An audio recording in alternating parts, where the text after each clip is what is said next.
ሰላም ወገኖች፣ ዛሬ አንድ ትልቅ ዜና አለኝ። ከኢትዮጵያ ውጪ ለሚኖሩ የውጭ ዜጎች አሁን በሀገሪቱ ውስጥ በህጋዊ መንገድ ቤት ሊኖራቸው ይችላል።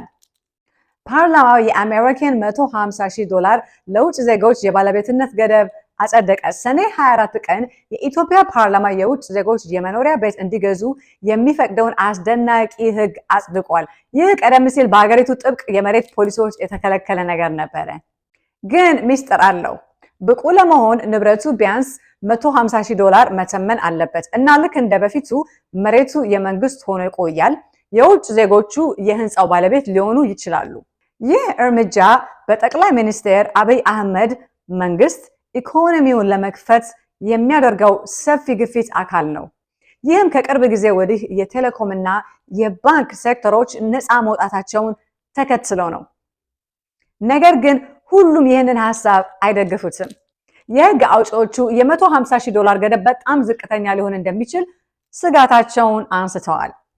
እንደ አዲስ አበባ ባሉ ከተሞች የቤት ገበያው ጫና ውስጥ ወድቋል። ይህንን ችግር ለመፍታት ህጉ የባለቤትነት መብትን የሚገድበው ለውጭ አገር ዜጎችና የቅርብ ቤተሰቦቻቸው ብቻ ነው። በተለይ ከዋና ከተማ ውጪ ያሉ የክልል መንግስታትም አስተያየት ይኖራቸዋል። ታዲያ ይህ ምን ማለት ነው? አንደኛ፣ የውጭ ዜጎች $150,000 ወይም ከዚያ በላይ ዋጋ ያላቸውን ቤቶች ሊኖራቸው ይችላል። ሁለተኛ፣ መሬት የመንግስት ሆኖ ይቀራል። የሚመለከተውም ለውጭ ዜጎችና ቤተሰቦቻቸው ብቻ ነው። ከአዲስ አበባ ውጪ ያለው አተገባበር እንደ ክልሉ ይለያያል። በዓለም አቀፍ ደረጃ መጠነኛ ቢሆንም የኢትዮጵያ ዝቅተኛው $150,000 ከአካባቢ የገበያ እሴቶች ጋር የተጣጣመ ነው። ባለስልጣናቱም ወደፊት ሊሻሻል እንደሚችል ይናገራሉ። ግልጽ ምልክት ምንድነው? ኢትዮጵያ ቀስ በቀስ በሯን እየከፈተች ነው። ለበለጠ መረጃ አግኙኝ። እሌኒ ወርቅነህ ነኝ፣ የሪል ስቴት ወኪል ሻርለት ኖርዝ ካሮላይና ውስጥ ከላይፍስታይል ኢንተርናሽናል ጋር ነው የምሰራው።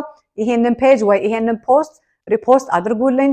የዚህ ሀገር ዜጎች ምናልባት ኢትዮጵያ ላይ ኢንቨስት ማድረግ የሚፈልጉ ነዋሪዎች ሊኖሩ ይችላሉ፣ ጓደኞች ሊኖራችሁ ይችላሉ። ስልክ ቁጥሬም 704-519-5393 ነው።